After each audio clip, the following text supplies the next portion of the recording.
आदिवासी। आप सभी को, सभी आदिवासी मूल निवासियों को पहले तो अंतर्राष्ट्रीय विश्व आदिवासी दिवस की हार्दिक शुभकामनाएं। साथ ही यहाँ बैठी मेरी मातृशक्ति, पितृशक्ति, माताएं, बहनें, मेरे छोटे छोटे बहन भाई, सभी को मेरा प्रणाम। मैं अनीता, मैं बात करूंगी, अभी 4 लाइन से स्टार्ट करूंगी। मैं अबला नादान नहीं हूँ, दबी हुई पहचान नहीं हूँ, रखती अंदर खुददारी हूँ, मैं आदिवासी नारी हूँ। यहाँ बोलने की हिम्मत मुझे पढ़ाई करके आई है और जो शिक्षा प्राप्त हुई है उसे शिक्षिका की देवी माँ सावित्रीबाई फुले को मैं नमन करती हूँ। साथियों, माँ सावित्रीबाई फुले का जन्म 3 जनवरी 1831 में हुआ था और उन्होंने शिक्षा के लिए बहुत लड़ाई लड़ी।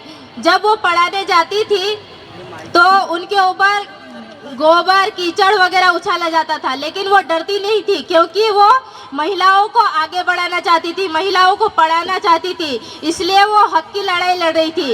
इसी के साथ उनकी शिक्षा प्राप्त करते हुए हमको भी अपने हक की लड़ाई लड़ना है।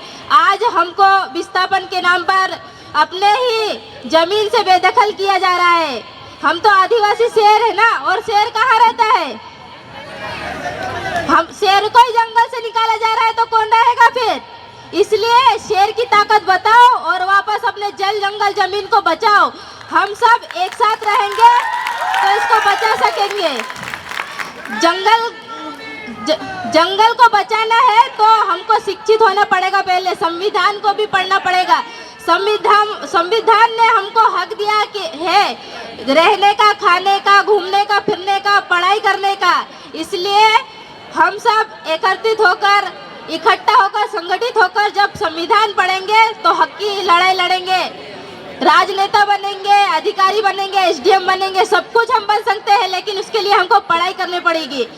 आजकल युवा साथी कहीं ना कहीं भटक रहा है, अपनी संस्कृति से भटक रहा है, अपने पहनावे से भटक रहा है, नाच गीत से भटक रहा है। तो हमको कहीं ना कहीं उन चीज़ों को वापस लेके आना है ताकि हम भी उन चीज़ों को देख सके। हमारे महापुरुष, महानायिका जो रही है, उन्होंने अपनी वेशभूषा में ही क्रांति की लड़ाई लड़ी है, तो हम भी अपनी वेशभूषा में क्रांति की लड़ाई लड़ेंगे। इसलिए मैं 4 शब्दों में 4 लाइन का गीत है, उसको सुनाकर अपनी बात खत्म करूंगी। आप लोग चाहो तो दोहरा सकते हैं।